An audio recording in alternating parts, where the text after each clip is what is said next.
Oh, that's what you like to hear, right, bro? Yeah, yeah. All right. Hopefully it's can. Oh wait, you can't really do that. Well, hopefully it'll be better than last time. Last time I had to edit a lot more. So Oh yeah, why is that? because of it was on single screen, your Oh face and right. my face, and it didn't always sync up with the switches of what we were saying. So, um, but I'm just gonna use the Zoom recording. We're just gonna roll with that. Great. Try not to complicate it. Although I might put some video or something over the top, depending on what we Sure. talk about. And I don't remember the last time we missed a week, or I missed a week. I didn't We put missed anything a out. week, yeah. We missed last week. Yeah. Well, I only had one day in between San Diego and DC, and uh, There's not a lot of recording time in DC. well, there could have been, but we kind of used it on doing the walk from the Capitol to the Lincoln Memorial, and then we went to Georgetown, um, just because saw the Ukrainian Embassy and the Exorcist stairs, and they put that extra meeting in. They didn't used to have that meeting. It was all done in the morning. Remember? They just had the one meeting. You mean the Uh, BA meeting? yeah, Yeah. they just had the one, but now they have two. They have one in the Mm. afternoon, so that thing starts at 2 instead of 5. So kind of kills your morning, especially after you're jet lagged by 3 hours. Kind of, 9:30 is a pretty good time to be up and about. But if you didn't have jet lag, you'd be up a lot earlier. That is a So rough trip though. Like there's one direct flight, right? yeah, One and direct flight in the morning, one direct flight in the evening. yeah, and well, there's a red eye, and I talked you into taking the red eye because we were going to do the red eye together, and then I did something completely different, which I like red eyes, but Oh, me too. Yeah. it was blisteringly hot. Well, not Yeah. blistering. It was very humid, 92 with 80 plus humidity. See, we've been running at like 92 with 25% humidity in Phoenix for the last 4 or 5 Yeah, days. It's been amazing. yeah, I bet. So, what was the last thing we talked about? We talked a little bit about the homebrewers win, and we talked about a little bit about, We talked about San Diego. this is how bad I am. Were we even, did I record from there? No. Yes. Oh, okay. Okay. So that was like really early in the week. Okay. I I went out last think night. I think we recorded on Thursday last time. Okay. All right. I went out last night, so I'm having some water. Oh, good. I went out yesterday during the day. I had a very full weekend. Yeah, Very full, very full of beer. you had a full week too. I did. Man, Tuesday, I went to the Ash party where Tyler got up and talked about his strategy for entering 25 beers. So it was unlimited entries for the homebrew comp this year. Is it like a And flat rate? no, he spent a lot of money on entries. But his goal was to win Ninkasi. And he just said, I don't care. I'm gonna do all the things and make it work. So he entered like 25 beers, but he had a strategy for sure in doing batches and splitting pre-fermentation, splitting treatment after fermentation, doing the same thing with different yeasts. But yeah, it was very enlightening. And I think just having a strategy for entering is a great thing. And I was at OSO Tuesday, and they were specifically brewing beers for GABF last week. Yes. Yeah. Oh, so we Yeah. should let everyone know we are recording this on Monday, likely our earliest recording for a Thursday release ever. Yeah. Yeah. Well, I'm coming back from Flag tonight. I didn't know what I had. I've got some personal stuff on Tuesday, and I didn't know when I was going to get back to it. And yeah, this has been having that week off. Really, I'm out of the groove, man. Like I said, I don't remember, what we talked about and when. Having So the week off and then going out of town to DC for the following week, like that is a yeah, little bit of a disconnect from the thing. So yeah, I get it. yeah. I've been in the mountains, I've been in the desert, and I've been in both oceans, more or less. It's a big 2 weeks. Nice job. Yeah. So, all right. So I went to a couple breweries in San Diego that I towards the end of the week. I went to um, the Lost Abbey downtown San Diego with my dog, Cool. and I happened to run into Tommy Arthur in DC, and he was like, "Hey, thanks for stopping by." You know, like it's kind of weird because I didn't really think he followed any social media, let alone mine. He was there, and Mitch Steele, so it's like just connecting with people in two different places is kind of weird. But I also went to your brewery, Yeah. and I think I talked about that. We did talk about that. We talked about the Korean style lager, but I intended to go back to get you some beer, and I didn't have a chance. It's okay. So I got you some. I got you a 4-pack of Lost Abbey farmhouse style ale. Oh my gosh, that's so nice of you. Yeah, yeah. I figured that would be a good acceptable, substitute. We'll And we'll make it work. Yeah. I did go to um, Pizza Port in Ocean Beach for a collaboration with the brewer from Corbett and the brewer from Pizza Port OB, and just hung out and beers were flowing and pizza was made. And I was going to record something, but they had a social media guy, and he promised me he was going to send me some stuff. I do have a lot of photos, but I didn't record anything other than some B-roll, which I'll probably throw up, in the edit right here. But like there's a shot of them graining out, and let's see if I can let's see how can I share this? It'd be cool if you could share the screen now so you don't have to edit later. Oh boy. Well, I still got to edit. Where is that? Under more share. There we go. Share screen. Share. I'm probably gonna have to say yes at some point, right? Probably. Oh, you got it. All right. Oh, that looks really chaotic on my screen. Anyway, but yeah, it's graded out. You got a pizza, you got beer, you got brewing equipment. Pretty cool. That is famously the brewery that we pulled up to as we were leaving town from San Diego on a Sunday. And we pulled into Pizza Port, which just says Pizza Port. And my daughter said, "Another brewery? Oh my gosh." I said, "It's a pizza place." And she said, "There's a silo, Dad. I know what a brewery looks like." So that's what 12-year-olds will do to you.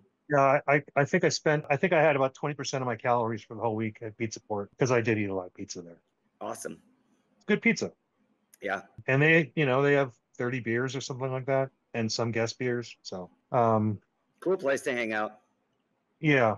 And I drove back, and here's my conundrum. I did want to visit Chris, but I had my mom and the dog, and I just didn't think the patio situation there was going to be livable for both. Right. And I don't know how you do a lot more of these trips with the family, and you're talking about Chris McElhenney at Alpine Brewing, or is that what that McElhenney's Brewing?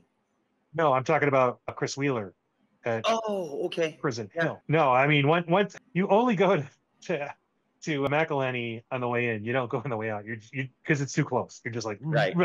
I'm out of here. Yeah. No, I wanted to go see Chris at Prison Hill, and I thought about calling him, but I didn't want him to go out of his way, and I didn't want to.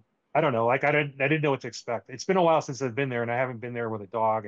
But you drive a lot with the family, and I'm sure you had kids of various ages, and I don't know if you ever brought a dog, but did you ever bring a dog to San Diego?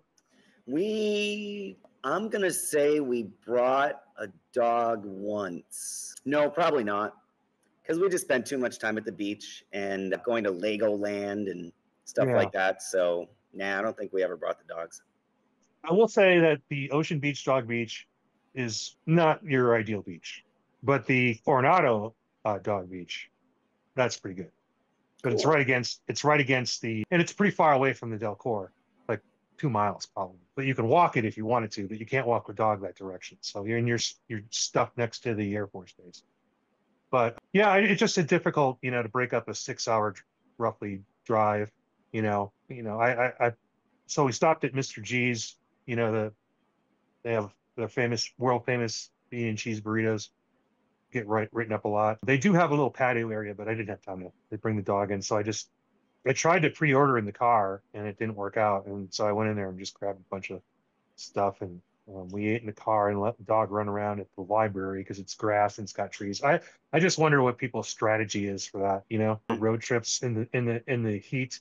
Every other summer vacation I think you can manage, but particular to where we live in the Southwest, it's difficult. It So is. It's pretty hot. yeah. And it was nice that they have a little, it's kind of like a breezeway. It's indoors at Mr. G's. Had I known how nice it was, I would have probably spent time, but I already committed to just grabbing and going. Are you planning on making that trip again? You know, it would, if my mom is up for it, I think it would be a good reunion rendezvous annual thing. But maybe not in OB. We might go to Coronado Island or some other beach. Oceanside's awesome. We stayed in Oceanside a few times. Yeah, Oceanside, Carlsbad, excuse me. And like I said, the last time I was there was in Cetus. I don't need a sandy beach, but you know, my brother's kids enjoyed it, so Yeah. yeah.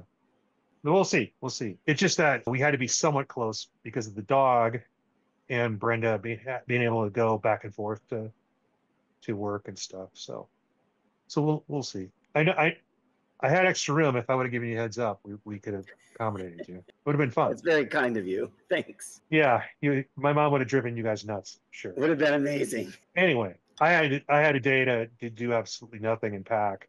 That was Sunday, right? Yeah, and then DC. Headed out But to DC on Monday.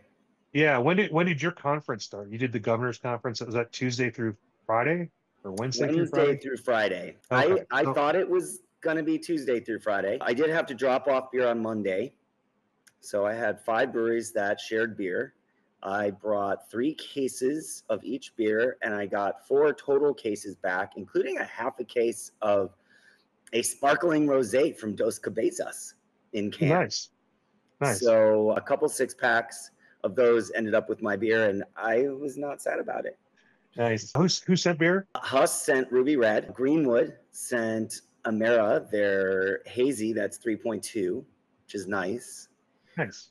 Oso sent a Pog seltzer that people were crazy for. Day Drinker from Pedal House. Good. And Prickly Pear Wheat from Grand Canyon Brewing Company, because it is the favorite for that organization. Like, people love that beer at the conferences. They're generally not like beer people. They're more like cocktail wine people, but they're willing to jump out. And the first night's reception on Wednesday night, I would say 70% beer drinkers versus wine. Yeah. It was honestly bonkers to me. I was really happy. Why would we expect it to buck the national trends that we're seeing? Because the people in this industry, like when Bonnie was in the special events industry, many of these people are similarly in that crowd that just like a Chardonnay or a Pinot Grigio or something. I don't know. We'll keep going. Yeah. If you're experienced, no. Sure. So Tuesday evening, I went to the event. Oh, the Swedish consulate for whatever it is. You know what I'm talking about? Like the Economic Development Council for Sweden that has an office here. Jay, he was at Lokio Brewing. So I went to that, and then I zipped over to the ASH meeting. And then on Wednesday, I was at the reception for the Governor's Conference on Tourism, ran into a bunch of people. That was awesome. And then took off and went to Desert Monk Brewing, where they had a pop-up bookstore. Johan is doing something called the Room Bookstore, and Alyssa from Local First AZ is the proprietor of the book component. So she had books that were wrapped in craft paper with nice little ribbons on them. They had a little bookmark that was like a gold color paper clip in the shape of a saguaro cactus, and a pen that came with your book purchase, and you don't know what the book is. So it's got a little tag on it that says this song goes with this book. This book is in this category, like romance, sci-fi, whatever it is. And then a review from Goodreads of the book without giving away what it is. So it was very unique, super fun. It's the second time they've done it, and they're doing another one at Wren House in August, but plan on doing another one between the one I was at and the next one. You should explain to everybody who Johan is. I mean, no, he's got a very distinct name, but and what he's doing. Johan Warnholtz. He was the events manager for Phoenix Magazine. He was instrumental in getting the Arizona Craft Beer Awards kicked off with the Guild and Phoenix Magazine. and just a fan of the beer industry. He was on the Ash board of directors for a little while. Just digs everything beer and his family, and tries to really get some community interaction with breweries around the Phoenix metro area. Was it the Swiss or the Swedish? Now you got me confused. Swedish. Because when you were talking, you were kind of like imitating a buffer situation with Zoom. I just don't remember what it's the SCCA, and I can't remember what the CCA stands for. I still don't know, but yeah, it's like their economic development trade relations office. Right. They just said, we're in Sweden. What can we do that's completely the opposite? Let's have an office in Phoenix. Well, yeah, I mean, this particular series, which is his second year doing it, he does it on a Tuesday in June and July, so he has 8 meetings, and he's raising money for scholarships. Yeah, it's good. I mean, I had a good time last time. Get the little punch card. And I had a good time. I had some good beer. I met some super nice people, and yeah, it was wonderful. Yes, I remember the text you sent me. We were very impressed. Then Thursday, we had the Governor's Conference on Tourism all day, and a lot of talks about AI, more because so this conference is a lot to do with international tourism, with national tourism, the programs that the State of Arizona Office of Tourism does to promote Arizona in the travel space, which isn't necessarily directly connected to what we do, but it certainly is corollary to what we do because tourism is so important overall for the state. So it's something that was definitely worthwhile, but they have a pretty good diversity of stuff, and I have to do social media, and a lot of their work is in social media, so I got to go to those, and yeah, it was good. Did anyone? I mean, there had been discussion about the lack of international tourists vis-a-vis the official policies of the United States of America. Yes, on Thursday, the keynote speech was from Zeke, the same gentleman who did last year's big speech. Doing the 6'6" black guy. He says, "Why should I listen to this 6'6" black guy?" That's what his thing said. Yeah. He works for Oxford Economics. They are nonpartisan. He said, but there's no way I can't correlate what's happening in tourism to the policies of our government at this time. So without throwing shade, he correlated the downturn in tourism with our current economic policies. Did I say that right? Did I say that right? With kind of a unspoken cause, kind of like, I would say rather than speaking it, it was portrayed through memes for sure. So it's not unlike the unindicted co-conspirator. That's correct. Yes. All right. And then on Friday morning, we had a talk from another gentleman who was in tourism economics and had many other similar things to say, but broke down a bit more into the numbers. And I did record that with my Pixel Recorder app so that it creates that transcript, which is so nice. Yeah. So I'll share that with you too. Oh, that'll be excellent. That'll be excellent.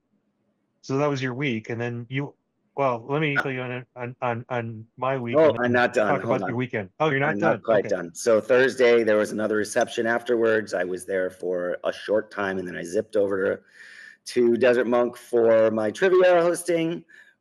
And then Friday morning was a couple more seminars. I got out of there relatively early. And then I met with Ken and with Patrick Schroeder at Oso in Arcadia.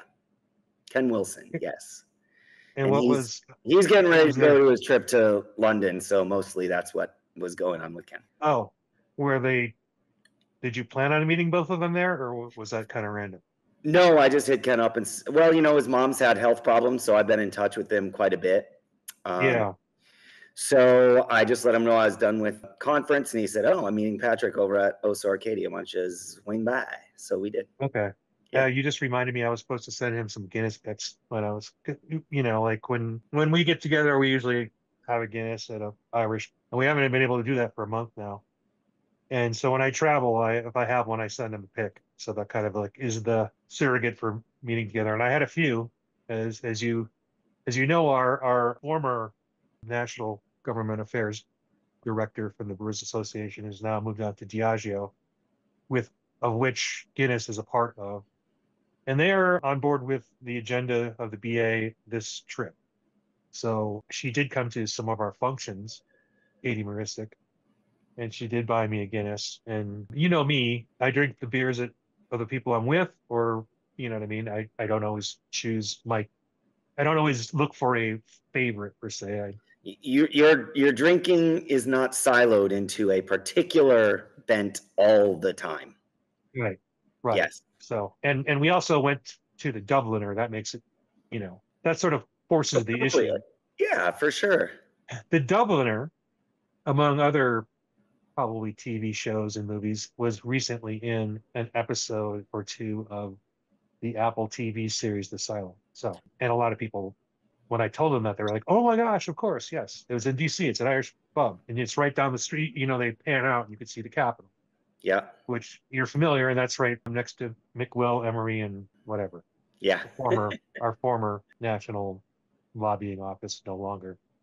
But yeah, I do have. I should send them one of my pics and say, "Hey, I forgot to send you this." I'm sure you would love it. So let me recount my Monday through, right? Sure. So everybody in the country was freaking out because their planes were getting delayed, and I think I had a 15-minute ground stop before we left, and then I had no problems. So I made it across the country. New I York talked to had to Tommy. drive. Yeah, yeah. Tommy Arthur from San Diego said, "Oh yeah, I had no problems." So if you had a long haul East Coast or West Coast, East Coast, I think they just let you go through. But if you were one of these regionals that were you're probably the second or third stop, and the crew is based, somewhere else. They had problems. Yeah, Paul from New York canceled his flight and drove 6 hours instead of waiting for another flight. Florida was delayed. Josh, Atlanta, Joseph was delayed. A whole bunch of people were delayed. So it was raining quite a bit throughout the day. I stayed in that southeast, like we did before, near the tune in, right? Near the metro stop. I like staying there. There's Yeah. a lot more restaurants, and that's actually where the Hawk and Dove is, where we had our reception the second night, next to the tune in. So that was a double whammy. But I flew in, and it was raining, and I started to go, having a pair of waterproof shoes might have been a good idea. Good idea. We did have a washer dryer in the Airbnb, so it all worked out. Could Good. Good. burn off the wetness. But Hmm. uh, see if I can share this The photo. world famous Yotel was the official hotel of Yeah. the trip, and you decided not to stay there. No. You see Shocking. that? Not yet, but I will soon. Oh yeah, gorgeous. Yeah. So there were some weird skies. I think if I would have got there 10 minutes earlier, like a lot of that red would have been moved up. And that green is just, I don't know where it's coming from. It's just, here's another one here. This one's a little bit, there's a little bit more Beautiful. red. I love Yeah. it. No. Yeah. Gorgeous. How do I stop it? Here we go. So I did find a brew pub in that neighborhood, believe it or not. They had, I don't know, two serving tanks, and I didn't look at the brew house. It looked like it was stuffed in the corner, where the kitchen would be. And it was military themed. It was like Valor Brewing or something like that. It was kind of weird. And it was raining hard, so that kept the crowd down. But like, I was shocked. They had an okay food menu, but like literally 10, 12 uh, DoorDash drivers picking up food while in the time that it took me to drink two beers. Right. Um, DC, that is DC. That is DC when it rains. I was just surprised to see that many, DoorDash drivers at a pub, because there's probably 12 restaurants within walking distance of that very place. I don't know. It was interesting. Were Now they I don't picking know if up a it's bunch at Tune In? I didn't notice because of where we were in like where we were situated. Because I would expect that pickup would have been at the point of the bar, and we weren't really there for most of the time. And it was notable only because there was only a few people in the bar, and so when someone comes in, everybody looks, you know. So Because you I never got know to who it might be when you're in DC. Yeah. So I did some walking. Obviously, that was the capital. I toured I walked through the Japanese American monument, and it highlighted the many Japanese internment camps, but also the two in Arizona, Gila River and Poston. Spent some time there, just kind of bringing it all in, and met Paul at the hotel. But by the time I walked there, um, he was just getting in, and that's where I got to hang out with Bart and Bart Mark. Watson, the CEO of the Brewers Association. That's correct. And Mark Prio, Tommy Arthur was there, Mark and Prio, the general counsel and lead. no, that's Serini. Mark Prio Mark is, Prio. I don't know what his role is. It was special projects under. Yes, he's still special projects, and particularly he's sort of the communications manager. It seems like, at least for us. Yeah.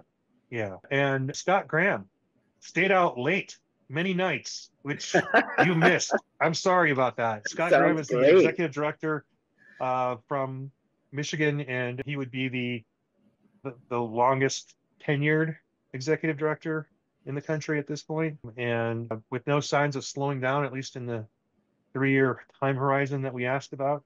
Right. Although desperately looking to shore up his organization, as many of us are. So the three of us went to the Dubliner. It's a very popular place. It's just right around the corner from the hotel, and it's convenient. They kicked us out of the hotel. Why? They closed early, and and then the second night, well, across the street where we've stayed in the past, I don't remember if that's a Sheraton or Hilton. I guess they were remodeling the bar, because that place would get pretty rocking, because it's all stone and hard surfaces, and it's super loud in there. And I can't even believe they don't kick us out, but the bar was closed for remodeling. So the next morning is when Paul likes to get us on his walk from the Capitol to the Washington, or the Lincoln Memorial. Yeah. So we did that, and we met Tori from Washington State. No, not Washington, Wyoming. We met her at a place called The Tombs. It's a Georgetown hangout for rowing crew. It's in the basement. It was hot. I mean, we were just like, I'm wearing a gray shirt, and it's just like dotted with perspiration. Pretty stifling. It was, and then we met her, and what is that noise? Apparently they are blowing the leaves out front of the Ash Clubhouse where I'm hanging out today. Yeah, we should make mention of that. The very distinctive rafters, exposed rafters, the TVs, the giant we should break. It's very loud right now. We should break? Okay, let's take a break.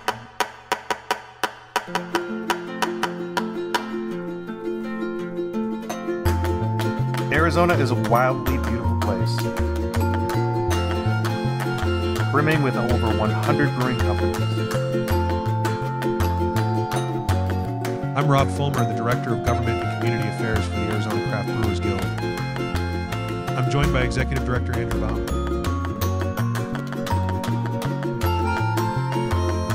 Together we cover the state, bringing you the best of what's happening at our breweries and beyond.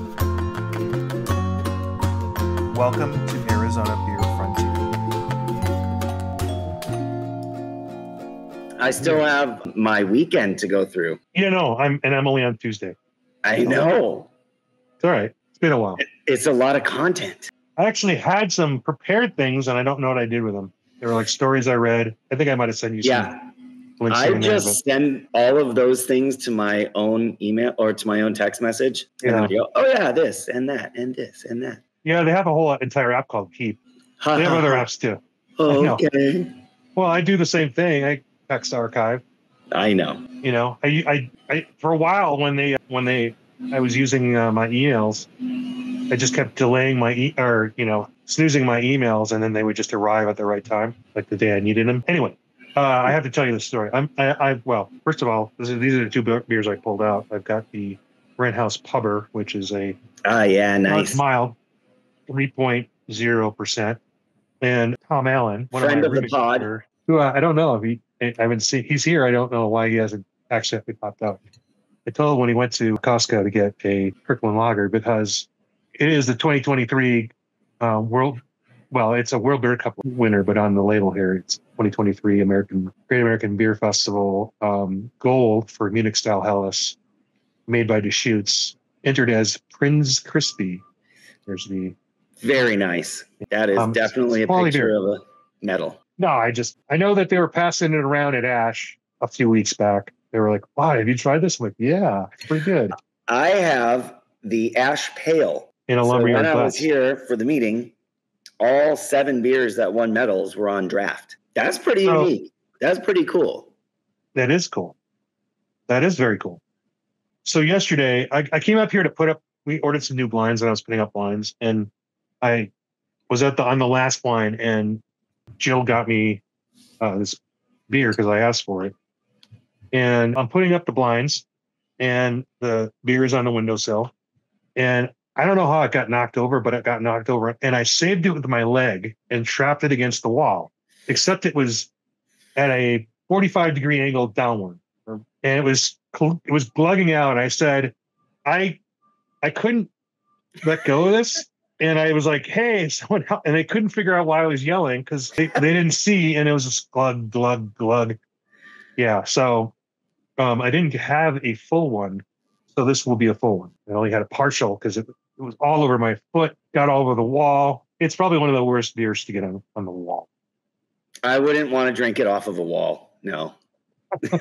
Anyway, that's the little lighthearted moment after the break. But great. We went to the Tombs. In Georgetown is the Exorcist Steps. Did I take you to the Exorcist Steps when we were in D.C.? Well, here's a photo. It is depicted in the movie The Exorcist.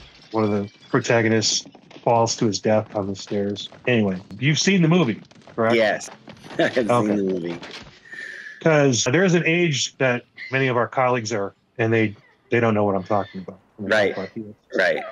Corey is of that age. Yes, that's true. So it's now like, time to get back, and because we have that orientation at 2. They used to just do a morning thing the morning, but I don't know. They decided to expand the content, and unfortunately, I don't have the slides to share.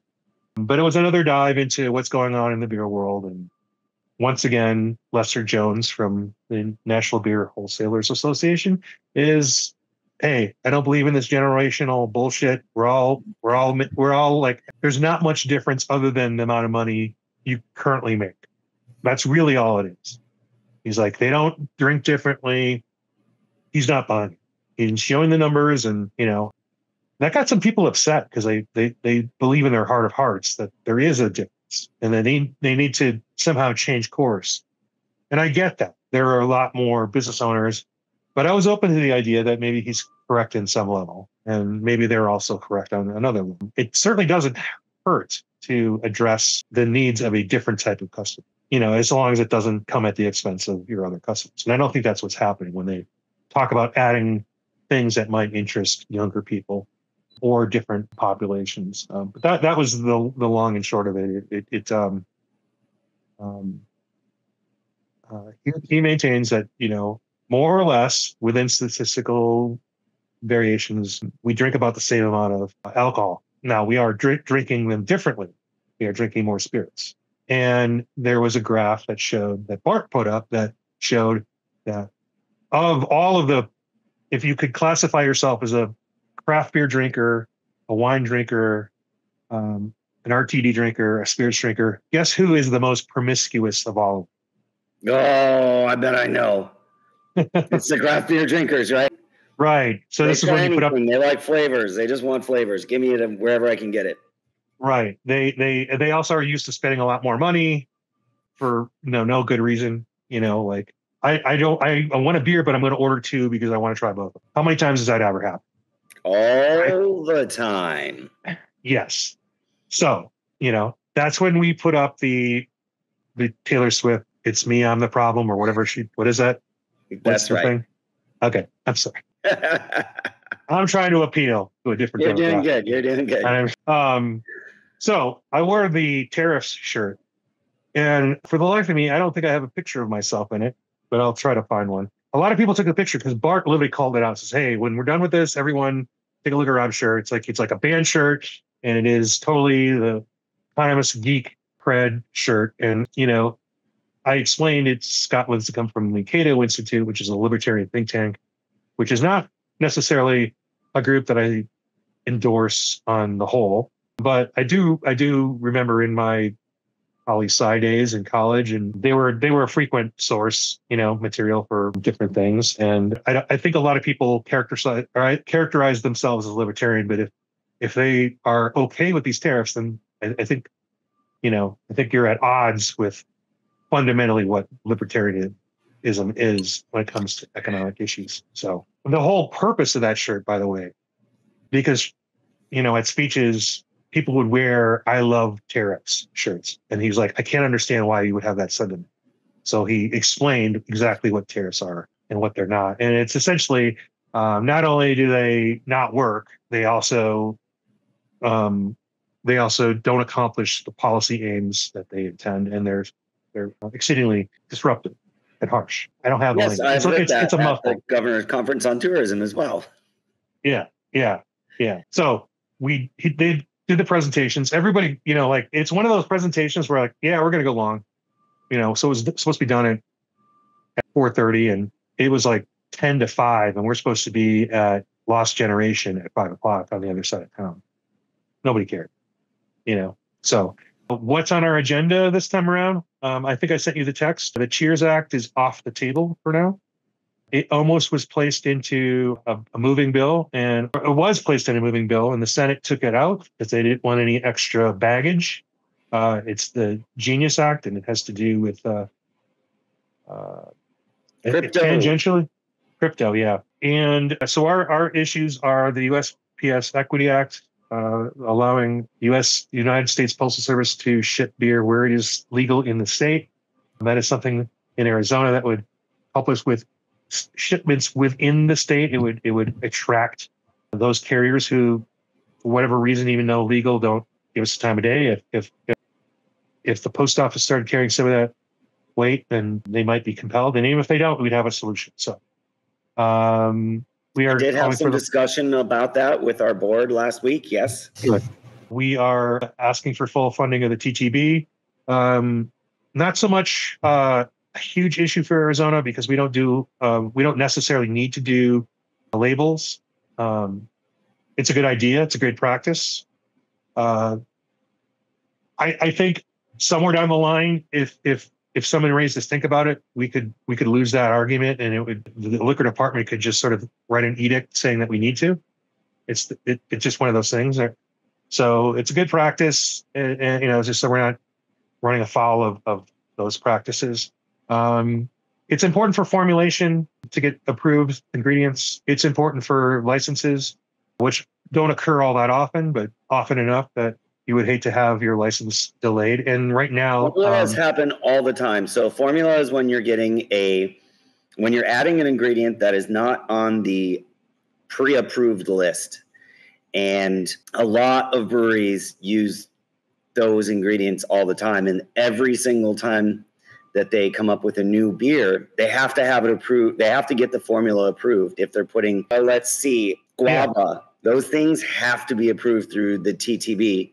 Otherwise, you can't use them. So we know how crazy beer these days is. So if you have to wait for the formula to be approved before you can brew it, it's really slows down stuff. So in the Brewers Association, through its presence everywhere, has added to that list over time. An exceedingly large number of ingredients have been added as a result of that. You mentioned papaya, like any of those fruits were not. I like to say an appropriate amount of ingredients have been added to the pre-approved list, not an exceeding amount, the correct amount. Oh, okay. Well, how about a number that people, if they thought about it, it would be higher than they thought. They would be surprised. It's a few hundred. Yeah. Yeah.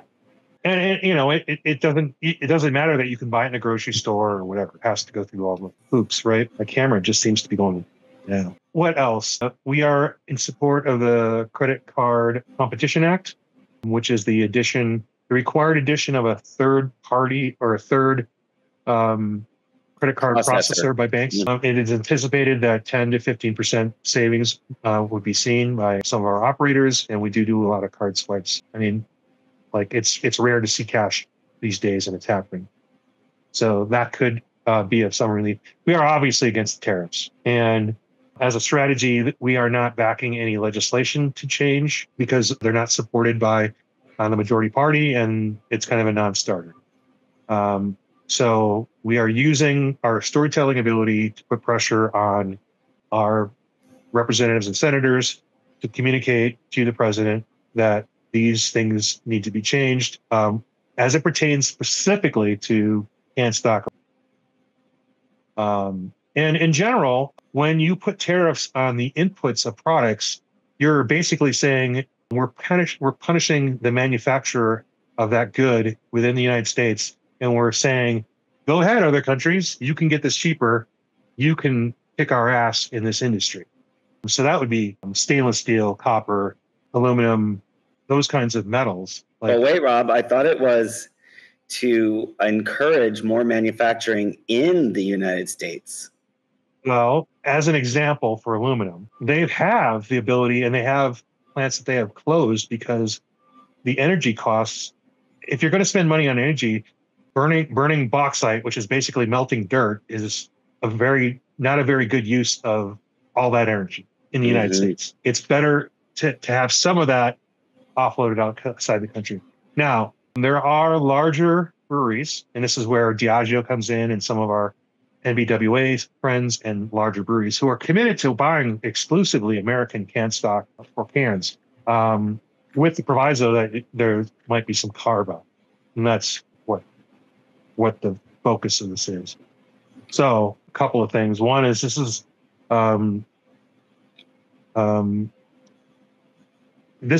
we're sort of dropping the stainless steel issue right now because there's a glut of equipment and kegs. Although, your smaller replacement parts are still stainless. Those you have to pay tariffs on. Flow meters, various bits and pieces parts, primarily like certain things you're going to have to buy them from Europe, and you're going to have to pay a tariff on. It's just one of those things that we're going to have to absorb. So I think there's that. And the second thing is, this is why it's important to go, even though we don't expect to change the law, but we might influence the policy. And my understanding is we might be back in D.C. in February. So that's an optimistic look on maybe some progress will be made in these arguments. Okay. So, yeah, I mean, that's some inside dirt right there. What else? I think those are the chief components of what we're supposed to talk about. So if I could characterize one more thing, are the beer industry headwinds, are they, instead of saying it's generational and it's behavior, the economist from the Beer Institute, Andrew, I don't remember his last name, not you, Andrew, but different Andrew. He was there last year. He kind of characterized whether we thought they were structural or cyclical. Structural would be a particular quality of demographics, competition from things like your phone, the introduction of Ozempic type drugs, anti-alcohol sentiments, the influence of cannabis and other alternatives to, some of these other types of beverages. Those are structural. And each of the economists, Brewers Association, NBWA, and the Beer Institute sort of have been throwing all kinds of statistical techniques to see if any of those really are causing a positive or negative effect. And they're like, it's not there.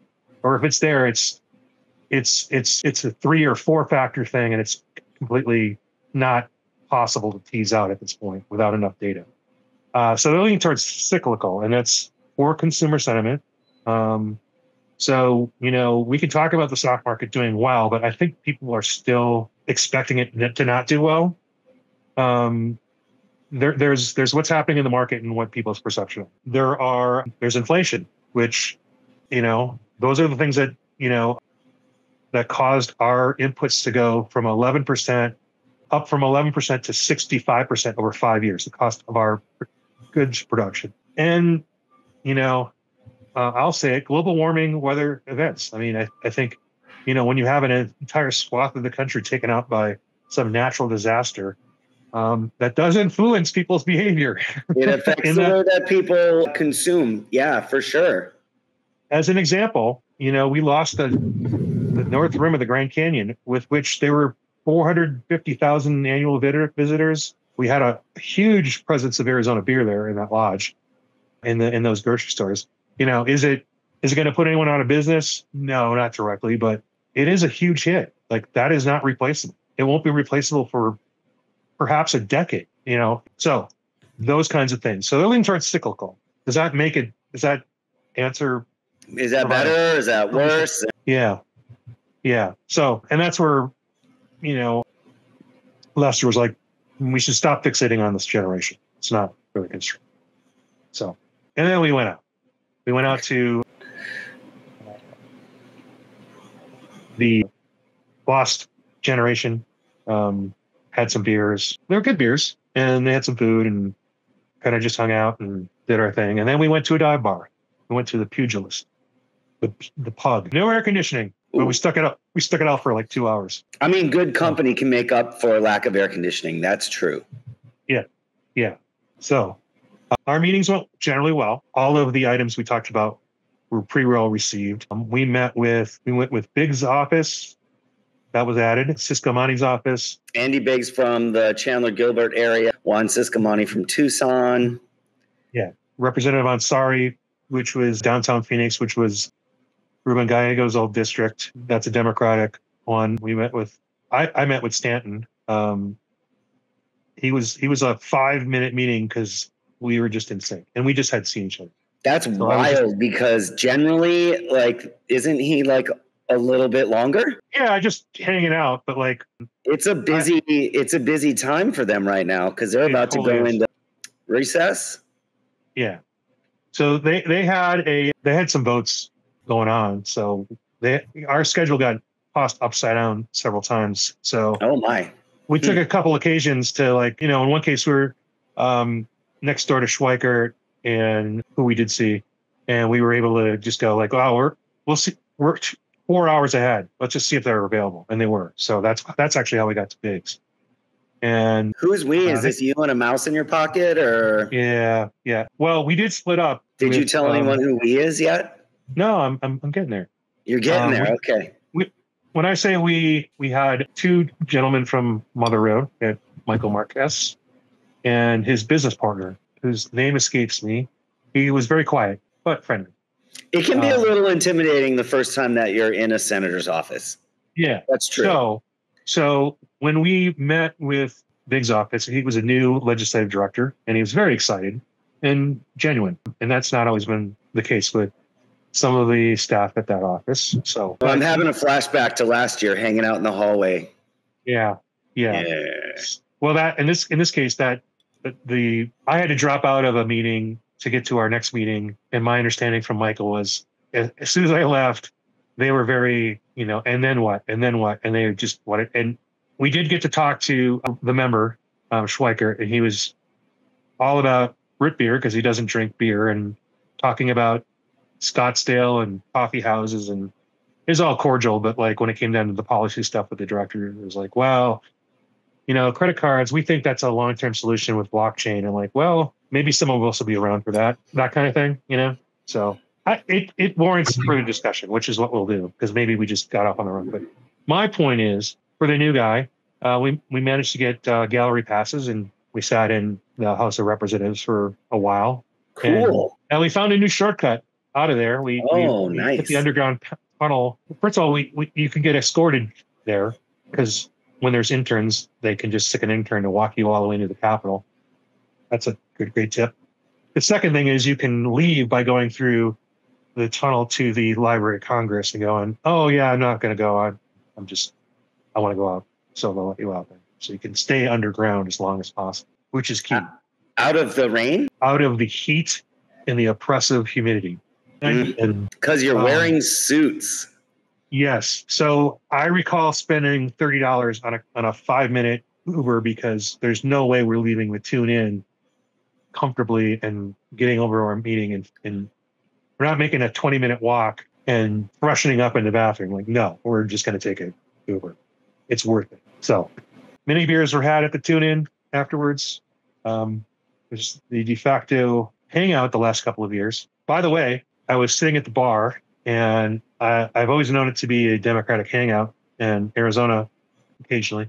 That was Raul Grijalva, former sort of haunt. And I sat with Katie there, and she was talking about, oh, yeah, I used to come here all the time and he'd smoke cigarettes out in front. There was a sign that it was a fan. It says Raul Grijalva fan. And on the night of the primary, I sent it to Adelita Grijalva, wishing her luck on the election. I would have done that for other candidates too. I didn't have that sort of connection. So, but she did win her primary and was expected to take the seat, barring anything unusual. So that was sort of happenstance. Spent a good amount of time with Eric Wallace too. He was palling around with Shawnee Adelson, from the director from Colorado, and he is a dive bar fan too. And they talked a lot with Serini about, I guess they have a lot of the documents from the merger between the Association of Brewers and the BA in their guild archives for whatever reason. So there were some stories shared about that. Cool. Some of which I will tell you offline. All right. They involve people you know, and yeah. So that was the business day and the whole point of being there. And we got a lot done. And we had some good things to follow up on. Great. I had a later flight the next day. I didn't leave till 5. So, when you go in these big group things, you're always negotiating like, hey, we should go here. And it's like, and there were a couple of people who had later flights. And to spare everyone's feelings, I just wanted to do what I wanted to do. So I didn't invite anybody. I just did it. I mean, they were personal to me. Katie Marisic told me about this restaurant literally around the corner from where I was staying that I would have missed. I walked by it 4 or 5 times. It's called I Egg You.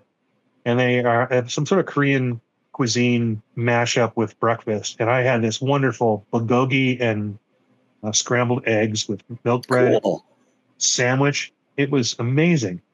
So it's those little things that I like to sort of, I checked my bag in at a liquor store. I used the Bounce app. I saw that picture. That was awesome. Seems like there's no problem. I got on the bike and I went to one of the things I wanted to go to the Korean legation, which was sort of an embassy from the time there was a dynasty in Korea and all the way through the war and how they got the building back. And it's to celebrate the relationship between the United States and Korea. I didn't get to do a tour, but I took pictures of the outside of the building. Nobody would have really been interested in that except for me. And it happens to be in the same neighborhood where Duke Ellington was raised and learned to play piano. And it's also an LGBTQ area. So lots of colorful murals and the house that has the little pond with all the Barbies that they change out every once in a while. So I will post some of those photos. There's a watermelon house. There's a little gay pub. Yeah. So that was my final day. And a couple of people remarked like, yeah, I'm going to have to do that, build a day in and just do stuff like that, which, I do the map and, no one really had the time to take advantage of all those things like I did. So I did it. Thank you, because I will be back and I will use that map. Yeah. Yeah.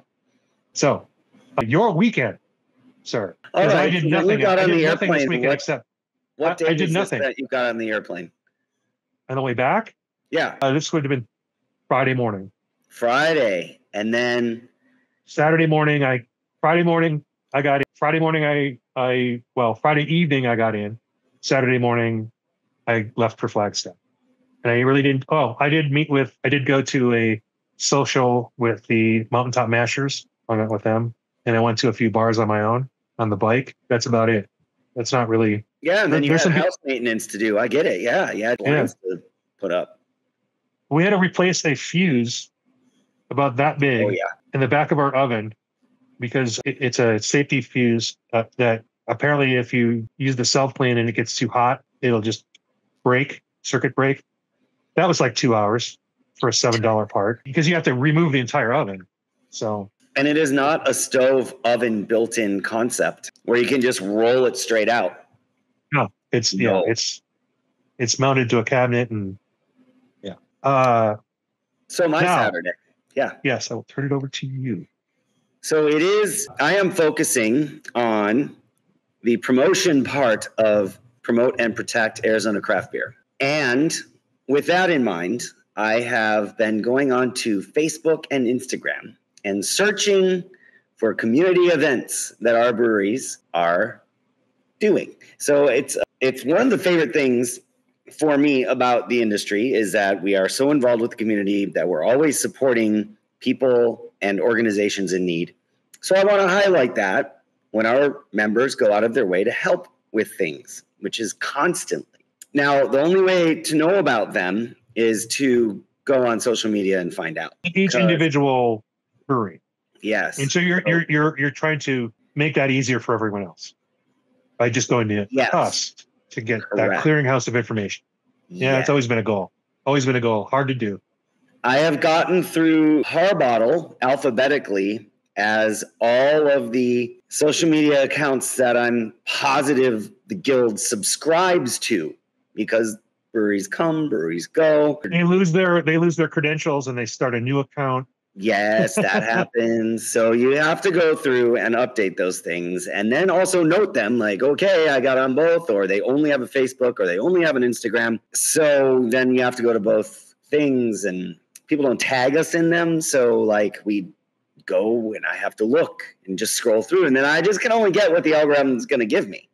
I can't like demand to see every one of the pages that I have liked. So I found many last week that I tried highlighting, including the 8th anniversary of Old Ellsworth Brewing Company. That's very exciting. That was my first stop, and I'm going to share that to you right now. So that is the owners of Old Ellsworth Brewing Company on their 8th anniversary, and it was great to get up there and see. That was a great stop first thing in the morning. I did see that on social media. I tried posting on social media. This is not easy for me. It's not part of my normal routine, but we're getting there. You know what I mean? That was cool. Then on the way to, I decided that we would stop and visit breweries in the north central part of Phoenix. So Front Porch, Lake Pleasant, and Simple Machine. So we did that. But on the way, we had to make a stop to the restroom, which we went here, and I have to share this now, right? Oh, yeah. Okay. All right, here we go. Sharing, ready to share.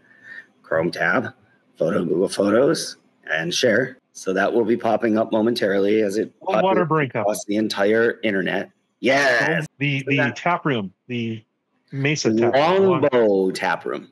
Yes. Those are kind of on the opposite sides of the valley. Oh, Nate was there. Nice. I haven't seen him in a long time. I know. So that was great. Oh, stop share. Okay. And then we got all the way up to Front Porch, which if you haven't been there, it's a super cool brewery. Yeah. Looks like an old town. Yeah. And we're going to share this. I like how this is the internet and this should be instantaneous, and yet it's not. There we go. It's very pixelated still. I don't know why. Yeah, it's coming. It's pixels not really are being loading. added. It's fine. Yeah. They have a mug club. But they have this cool looking bar, and they have a beer called Alt Iran. I see. Yeah, it's an alt, but it's Star Wars themed. I know how we love that. And I just want to point, you don't have to go back, but next to that was Nelson, their gold winning beer of the Arizona Craft Beer Awards of a few years ago. So yeah, it was super great, and it was delicious. Then we went to Lake Pleasant Brewing Company. Yeah. Because you're in the neighborhood, and had a great time there. Look at how much merch they have. That is a lot of merch. Oh, wait, there's more. Very well. This is the 4th of July merch. I saw that Lake Pleasant has some sort of slide, the actual lake, some multi-story. Oh, yeah, like an attraction kind of thing. Yeah. Right. It's like $30. I didn't understand if it was $30 for one time or several times. Slides. Yeah, I don't know. Yeah. America, USA IPA. There's beer. Yeah. We've got our German styles. They do have a lot of those. Got a Maybach, a Dortmund, Varian Pilsner, I assume. And then we went to Simple Machine Brewing Company. Coley was there. Nicole, yeah. She was super busy. She literally was coming out just to set down someone's drink, and I was like, quick, take a picture. So there you go. There was that. That was yesterday. And then we made our way over to our friends at Greenwood Brewing, which again is a pixelated picture, but let's start that Yeah, show. they had an anniversary, yes? That was their 5th anniversary. Okay. This will come in better. I don't know why Yeah. some of them just don't want to clean up, but okay. It's you and Megan. Right. And the Craft Brewers Guild sign, the old one, the big one. Giant. Yeah. Oh, Bonnie took pictures for us. That was nice. Oh, yeah. With a big 5 balloon thing. Yeah. Very cute. Yeah. Yeah. How is the new baby? Solid, I guess. Good. Baby's As good. evidenced by her attendance, everything is under control. That's correct. They have located the baby, and it is doing fine. It is safe. That's great. It's good enough for them to be apart, even if it was for a minute or two. Yeah. For that photo alone. I think she was there all day. Yeah. Okay. And then our good friends at Santa had some question about the Arizona Craft Beer Awards and entering and stuff. So I went over there to talk to them and get that all cleared up. And there you go. Nice. I haven't been back since the early days of their opening. I haven't been to a lot of places in Phoenix. I haven't been in Phoenix this whole month almost. So yeah, pretty much. Yeah. So we went there, and then Sunday, my sister-in-law was in town, and we went to Pedal House to meet her in Tempe. And then since it was ice cream day, we went to the ice cream place and got some ice cream. You didn't go to the best ice cream place in the country?